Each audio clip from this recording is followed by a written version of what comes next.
Hey there. Welcome to the Rima the Jungle Girl podcast, episode 001, where I'm going to be talking about me, the host of the podcast, and why you should be listening to the podcast. In other words, a little more history about myself. If you're not interested in learning anything about me, you can skip this episode, but I promise you that it's going to be full of some good stories and will give you good context into why I am living the life that I'm living. And it'll give you a little bit of background when I go into some other more specific topics in different episodes. You will understand things a little bit better. So I promise you it'll be valuable. And I'm going to also be setting the stage for episode 2, which I'm going to be talking about Costa Rica and what I'm doing here more specifically, like how I got here, what it's like to live here, which people have shown interest in through comments on Instagram. I've asked what people want to hear about, and that was across the board the most popular answer. So that will be 1 and 2. And then episode 3, I will start with interviews from really influential people in my life going from episode 3 on will be interviews, more stories, and lots of giveaways as we launch this podcast. So I'm very, very excited and grateful that you are here. Thank you so much. It means the world to me. If you're still listening, that's amazing. If you continue to listen as the show grows, I'm just, beyond grateful, and it amazes me how the internet can connect people. And this is something that I've been working really hard on, and I'm really, really excited about. So thanks again. So who am I? My name is Rima Danielle Jomaa. I am 30 years old. My birthday is January 28th, 1987. I am of Lebanese descent. Both my parents were born and raised in Beirut, Lebanon, and came to California at different times. I can talk about that story later. But my brother and I were born and raised in California, but we spent summers in Lebanon. So I spent a lot of time there, and all of my family lives there. My name is Lebanese Rima. And I'm going to be talking about why the podcast is called Rima the Jungle Girl. So all of this is pertinent as well. It's a cool story. So I'm not going to talk too much about my childhood, and it's not going to be one of those episodes. But just to give you a little bit of, background and history, both my parents still live in California in a town called Victorville, which is where I was raised. And which is why I left to college when I was 18, because it sucks. Sorry, Mom and Dad. And my brother lives in Apple Valley nearby. He's 3 years older than me. Walid and Hassana are my parents, and my brother is Munir. They're amazing, amazing people. And my dad is retired now, but he was an electrical engineer. And my mom is an NICU nurse. She is an angel. Everyone adores her. They're just great people, both of them. My dad is super interesting guy. He speaks many languages, like 7 or 8, and he is in addition to being a soccer coach, he was my soccer coach all of my life. He now coaches college women's soccer in the town where they live, and he teaches salsa lessons, and he also kiteboards around the world. He's 61 now, and he's in the best shape. He's amazing. So really cool people. I'm very blessed to have them in my life and to have them as my parents, and my brother as well. We're very close. And I went, after graduating from Victor Valley High School and playing soccer all my life. It's pretty much my childhood in a nutshell. I went to college at UC Riverside, studied psychology. Quickly realized I didn't want to be in Riverside either. So took a bunch of classes all the time. Wasn't your average partier college student. I was more at the time getting into politics and understanding the world in a different way. Kind of seeing things for what they were. Riverside, I have to say, did a good job with the education. and the humanities program really helped me to see, especially studying psychology, just the way that our minds can be manipulated, how correlation does not equal causation, how even though I was taking all these different subjects, all the themes weave together well. And it helped me to start thinking critically about things. So I would start to say that at that time, I became very disillusioned with a lot.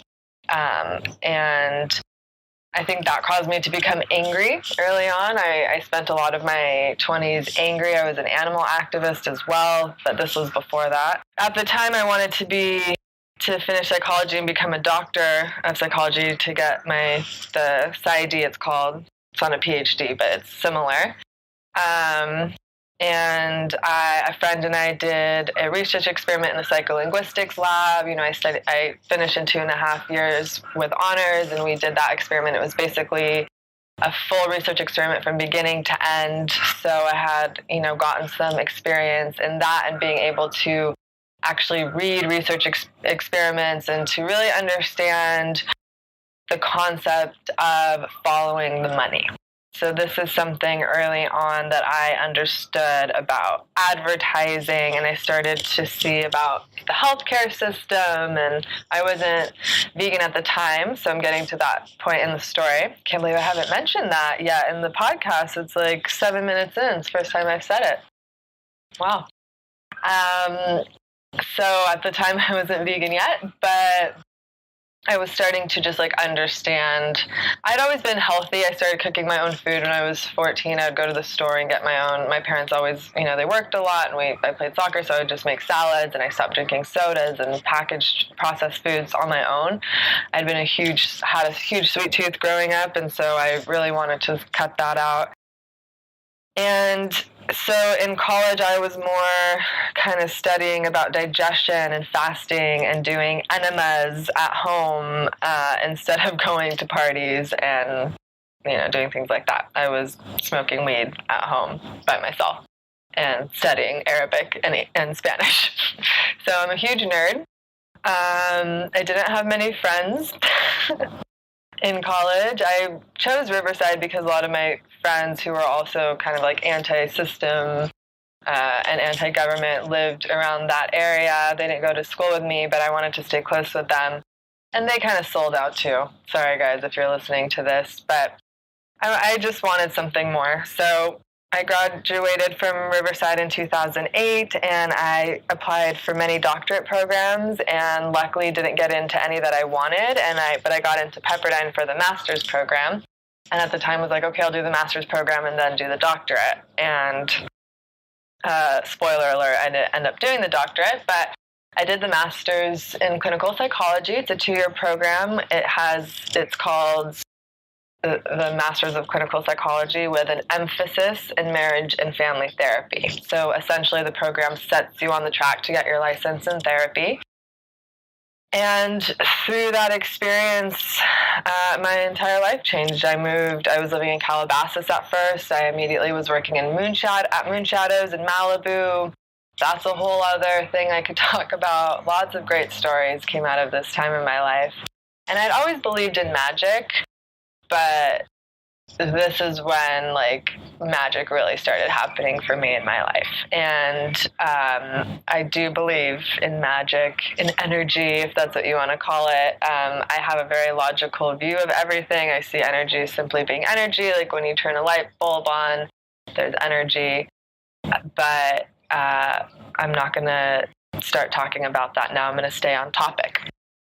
And I will say that it was an amazing experience. When I graduated in 2010, I did not want to leave. I loved being in Malibu. I was training for the LA Marathon. I ran that in 2010, and I would just run on PCH, and I had friends that lived there. I'd go on my breaks and hang out on the beach, private beach houses, and it was a dream come true. I was my own Malibu Barbie. This is what I had always wanted. And then I started working towards getting my license. You need 3,000 intern hours in California, and I did that. And it took me about 4 years total. after I graduated because I got licensed in 2014. But in that time, I worked with children with autism for many years, children with developmental disabilities.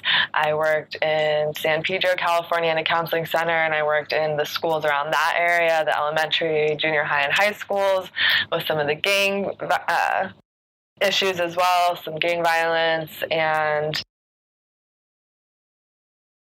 funny enough, I also did catering on the side and worked a lot of really cool parties in that area too, and in Compton. And I worked the Oscars one year in 2010. That's a whole amazing other story that I could do a whole episode about. Because of the specific job I did, I got to meet every single celebrity that won or presented an Oscar in 2010. So look it up. It was epic. But the other thing was I started to get experience in a lot of different fields and with a lot of different kinds of people. I eventually opened a private practice and was doing that for a while and had some very interesting clients. And in that time, I was working as a cocktail server in Venice Beach. I was living there as well, right across the street I was working at Hotel Irwin on the rooftop bar for many years, high rooftop lounge. Met my best friends there, and I lived right across the street at 1814 Pacific Avenue, and also met a lot of my best friends there. And that was, again, magical times in my life. I used to frequent the Magic Castle, if anyone knows what that is. I'm definitely going to be talking about the Magic Castle on an episode because my friend Sandy is coming to Costa Rica soon, and she doesn't know it yet, but she was my partner in crime there, and we're going to talk about the Magic Castle, including our run-in with Ryan Gosling. So you'll definitely want to check out that episode because it's amazing. And on another note, in that time, I was, as a professional, really understanding that I am an entrepreneur at heart. And one of the ways that happened was through working with professional organizations in LA. The first one was LA CAMFT, Los Angeles, California Marriage and Family Therapists. I became part of the leadership. I had a leadership role in different ways there and helped with the meetings. And through those connections, a lot of things changed for me. One way was through meeting very influential people. One was a business coach that I worked with. She works with gifted and talented adults, and just through having conversations with me about the life I wanted and the life that I had, she just said some things to me that were very influential in helping me to realize how to first of all, to appreciate my value as a business person and for what I was putting out there, and to start creating a small business around social media because I was helping them with social media in the professional organization. And she helped me to turn it into a business for therapists, like helping them with their websites and social media. And she traded social media services with me for coaching and mentorship, and she gave me more than I could ever have given her, for sure. But it was I will definitely be having her on the show if she will be a guest of mine. And she really changed my life in terms of helping me to be confident in asking for what it is that I deserve.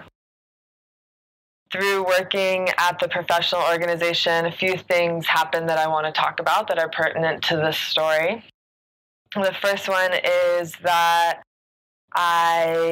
this all happened around the same time. So I was doing happy hour events for interns to get to know one another. And one intern and friend of mine, Heather, was at one of the meetings or one of the events, and we started talking about Costa Rica, and I was dating someone that had told me about Costa Rica, and it was just on my radar. And we were actually supposed to go, but we broke up, and it didn't happen. So I told her this story, and her friends, Heather's friends, had a yoga and surf retreat that they were planning there. And she had bought tickets for her and her boyfriend to go, but he couldn't go. It's a long story. And so she had this trip paid for, and she thought of me.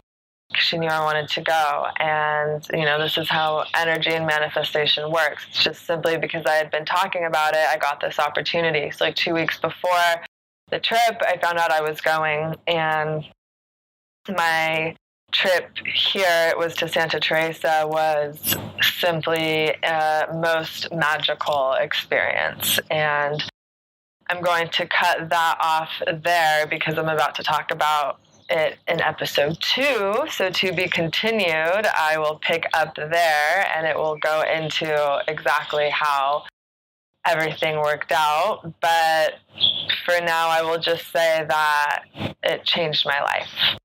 And when I came back, I had only been there for 5 days, here, Costa Rica. And I just knew that I wanted to live in Costa Rica. And my life in Venice was amazing and magical, but I just couldn't shake the feeling. And at the time, so the other thing that I will just talk about really quickly, which is pertinent to the story, is I also started working with, as I was doing social media for one organization, another organization contacted me, and this woman called me named Eleanor, and she was the president of the Southern California Society for Clinical Hypnosis. And hypnosis is something that had always fascinated me and been something that I wanted to learn about, and past life regression as well. And here this woman was calling me, wanting me to work with their organization. And I talked to her more and more and realized we had very similar interests. And I ended up working for her in her house and in her office. And that was an incredible experience because Eleanor is a psychologist, an expert. She created her own system for human design. Her and her husband met in India. They worked with Osho. I can go on and on. She's going to be on a few episodes. I already have her scheduled, so you definitely will want to hear what Eleanor has to say. And this experience changed my life, working with her as well. So getting to meet all of these very powerful, not just women, but a lot of very powerful women. I also was in group therapy with the president of LA Camp, Jonathan Fire. So that group was very amazing. I did past life regression therapy with a woman named Stephanie Riesli, who I hope will be on the podcast. That changed my life. All of these experiences were ways that were affirming that I am on the right path and that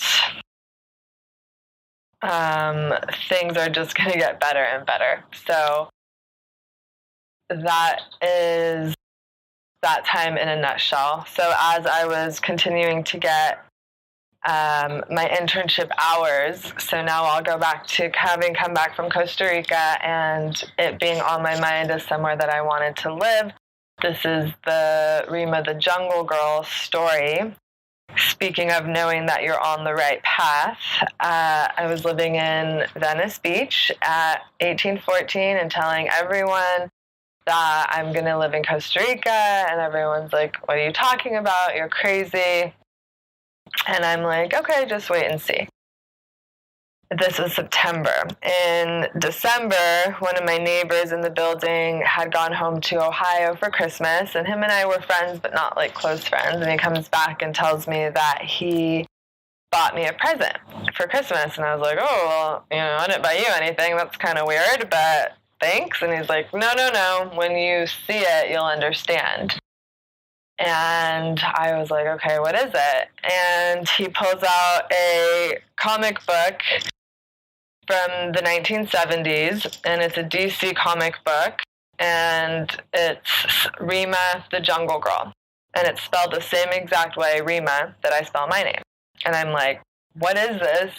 And I start reading it, and it is a 7-series comic book about a woman named Rima who is Middle Eastern, and she lives in the jungle in Central America.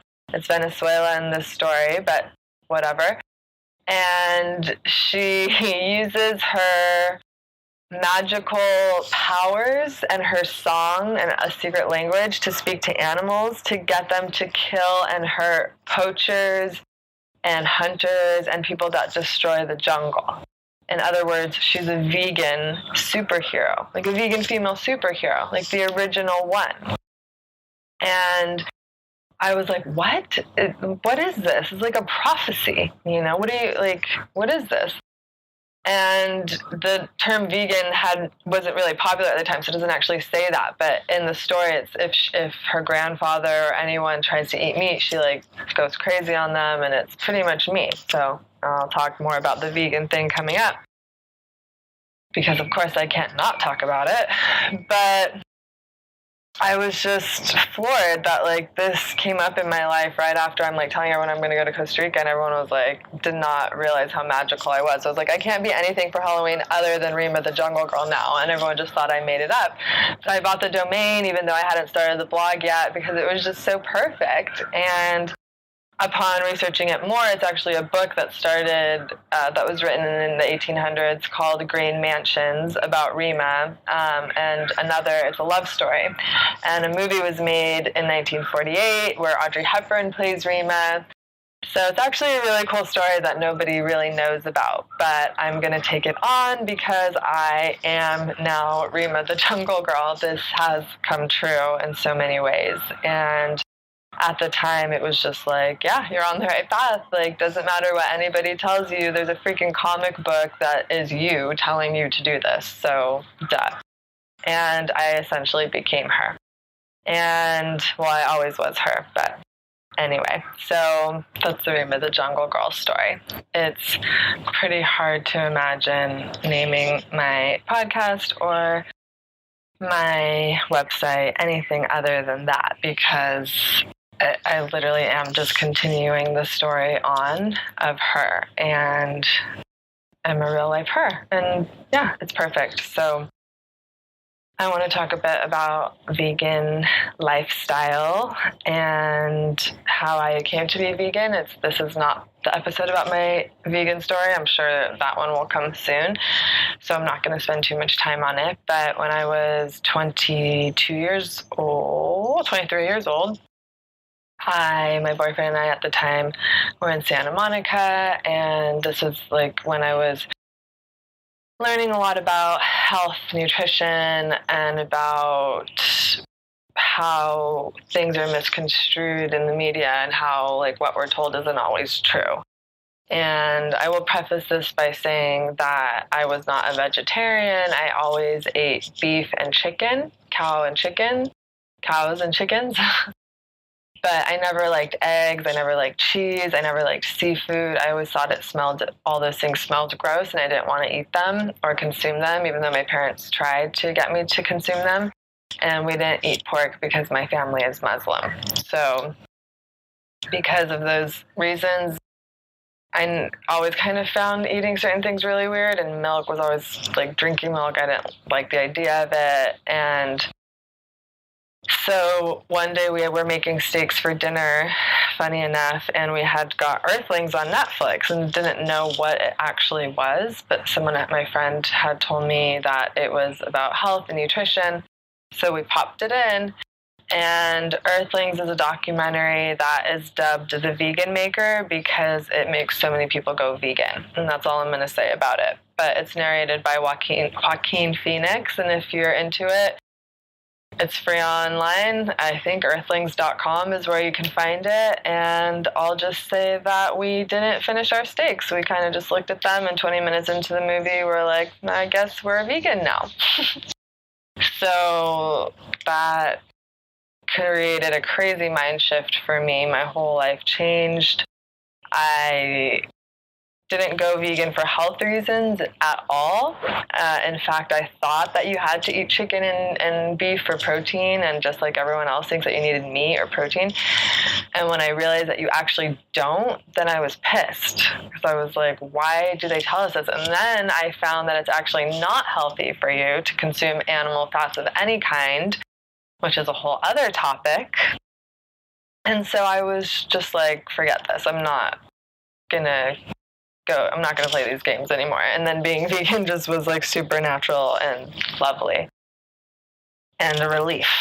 And my only regret with it was not doing it sooner, because I had made fun of vegetarians for a long time, and I loved beef jerky, and it was just like gross. So now being vegan for me is all about ethics and morals. It's about, we say we're against animal cruelty and that we want equality and all living beings should be free from suffering. And I believe that we have a way to prove that with our actions. So something that I see a lot is something that some people call it spiritual bypassing. I call it spiritual circle jerking, where everyone's like sitting around in a circle like, oh, we're so spiritual and praise, oh, we're so great, like all end suffering of all beings. And then they're like eating steaks at dinner later. And it happens a lot here in Santa Teresa. And I just can't really take it. It drives me insane. Our actions, what we're actually doing with our knife and our fork and eating is a way that we have to put our ethics and morals into existence, into practice. This is a spiritual practice. So when people say that they're not related, I find them to be full of shit. So I think that one way that we can start to really understand how to live holistically and how to bring everything, how to tie it all together in our life, how to live more spiritually in alignment with everything, not sort of like putting these different roles or hats on in different places, but being authentic, is by putting our ethics into action. And so that's what being vegan is about. It's not about a diet or food. So if you just eat vegan because you stopped eating meat, that's not what vegan is. That's a plant-based diet. So again, that's a whole other topic I can rant about for a while. But being in LA, I got really pissed about all of this stuff, and my ex at the time was into punk rock, and so I started going to punk rock shows and got into animal activism. I had no idea that there was an there was an animal activism scene, where people protested and stuff, and so I started going to protest, and it was amazing, and that's a whole other part of my life that's very fascinating that will definitely come up on the podcast. And let's just say I don't do that as much anymore, but the anger is still deep down inside of me. But now I've realized that if we want there to be love, then we need to approach the world from a place of love. And we need to reflect that in our actions and our words, and when things are difficult as well. And so that's something that I'm working on. I'm not perfect.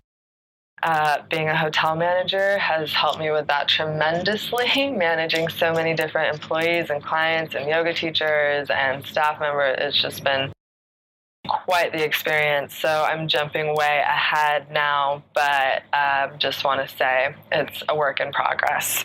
So that's the vegan part. And of course, I'm going to have people talking about how to go vegan and how to transition and all these great, lovely, warm, fuzzy topics about how to transition into eating less meat and all of that. But I do want to say that for me, it's just about not hurting animals. It's not about looking good or feeling good.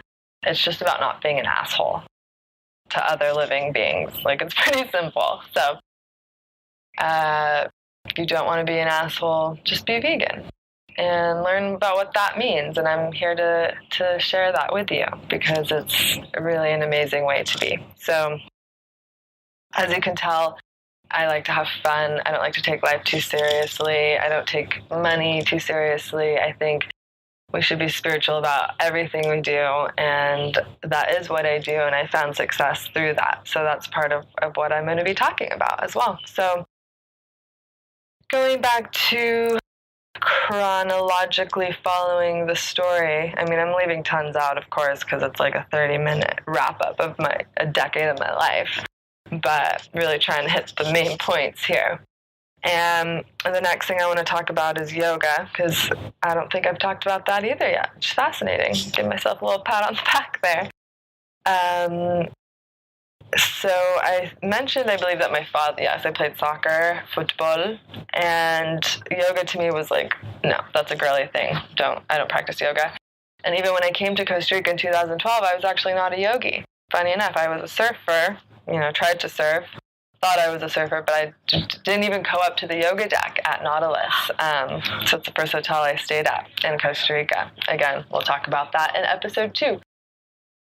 But shortly afterwards, at the end of 2012, so a lot was shifting at this time for me, I was learning. Well, okay, first of all, some of my friends and I, Jacqueline, my best friend, and some other friends of mine were going to Self-Realization Fellowship in the Palisades, which is a spiritual center. And it's non-denominational, so they recognize all practices, and you learn to meditate, and we sing, and it's vegetarian, so that of course was huge for me. And we also started going to Agape in LA, which is run by the Beckwiths, Michael Bernard Beckwith and Ricky Beckwith, or Michael Beckwith and Ricky Bernard Beckwith, excuse me. And that was an amazing experience as well. And through that, I really wanted to learn more about meditation and about this whole concept of energy and manifestation and what that was. Because I knew that I was doing it and I knew how to do it, but I wanted to know more about it. So I went to a yoga class. And I thought to myself, yeah, I'm sporty, I can do this. And I didn't know what the numbers after the class meant. Of course, I didn't ask. And I just thought, okay, 1, 1, 2, 2, 2, 3. That must mean 2, 3 is medium hard. Little to realize Yoga Works 2, 3 is one of their harder classes. And it's a 90-minute class, and I would just say it was a 90-minute nightmare because it was horrible. And the whole time in my head, I was cursing the teacher and everyone around me because everyone was making it look so easy, handstanding in between vinyasas. And I was just like, what is going on? What is this? And I was very humbled. And so I went to a yoga class, Yoga Works 1, and found Heather Seiniger. Forget how she pronounces her name. Sorry, Heather. But she was my yoga teacher, and she was a yoga teacher that really noticed that I had a big ego, and she squashed it really quickly.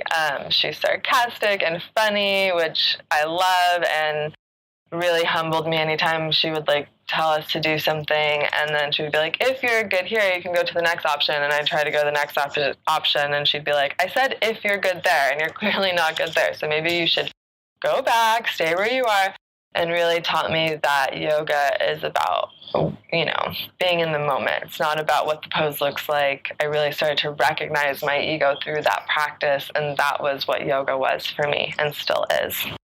And so when she was doing a teacher training in the Palisades, which is where I was living at the time, long story, it just seemed perfect to do the training. I had only been practicing yoga for 6 months, but I really knew that it was going to be a part of my life, and again, didn't know exactly how everything was going to turn out, but I had this Costa Rica thing in mind, and everything was kind of syncing together. At the time with Eleanor, I had also become, was getting proficient in hypnotherapy, and she's a Reiki master. So she taught, I got Reiki certified with her as well. So it was just adding another skill, and with my favorite teacher. And, money wasn't really flowing in like crazy, but I knew that I needed to invest in myself. So I did. And I did the training with her, and there was 20 people. And Alexandria Crow was the other teacher. And she asked, of the 20 of us who came to yoga for the spiritual side, and I was the only one that raised my hand. Everyone else was there for the physical benefits, and I didn't even know that yoga was a thing to go to sweat before I went. So I thought it was just some stretching. So, and I think I just had a misperception from being at SRF, Self-Realization Fellowship, when they talked about Kriya Yoga, I just thought that was yoga, at Yoga Works, which, as we know, there's very many different kinds of yoga, especially when the West takes hold of it. So all these things are concepts that we'll be talking about, my journey, how to get started with yoga. I'm currently not teaching now that I'm living in Costa Rica, managing the hotel, but it's something that I'd like to get back to. But on my yoga journey living in LA, I got to do some really cool things, some yoga modeling, if you want to call it, which is a silly term for it, but getting to work with Yoga Works and Udaya, and getting to meet some really cool people in the yoga field. And I hope to bring some of those people to you as well to talk about their experiences. So lots of different content that is going to be on the podcast, but there are all things that I consider myself to be an expert in. And since I'm going to be talking a lot about Costa Rica, I'm going to skip out a lot of my story because it's getting to the around 40-minute mark, which is like what I'd like to keep episodes at.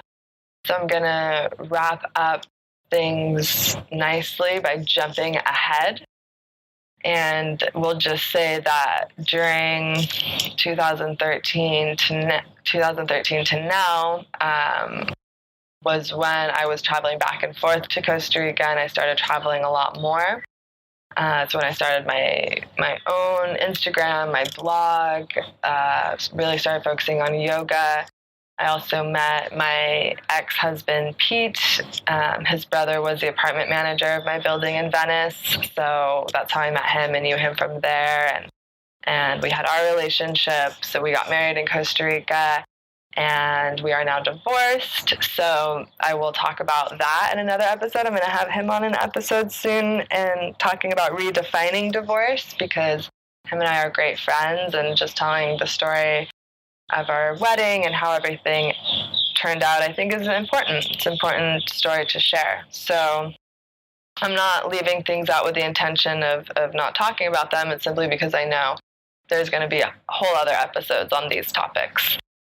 But I will talk just a bit more about my entrepreneurial life, because that is sort of the last big thing that we're going to be talking about on the podcast, is how I have achieved what I'm doing now. So my stories as an entrepreneur are ones that are going to be very pertinent to some listeners on the blog or on the podcast. So are just some things that I want to talk about in the sense of how I got to where I am. And for me, it's really important to talk about our relationship with money. For me, money is a tool. So it's like energy. It's something that I see as like numbers on a screen or like paper that you can exchange to get. But acquiring it in and of itself does not make me happy. And I think that's been really influential to getting me to where I am.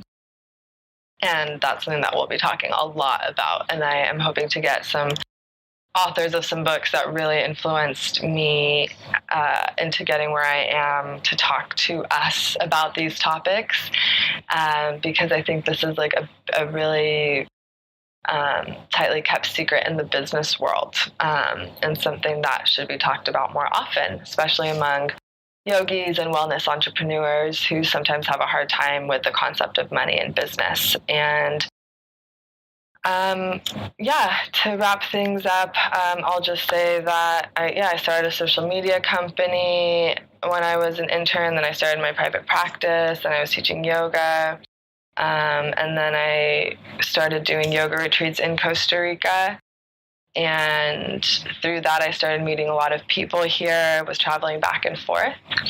And I then started doing real estate here, which I'm, again, going to be talking about in the next episode. So I'm just jumping.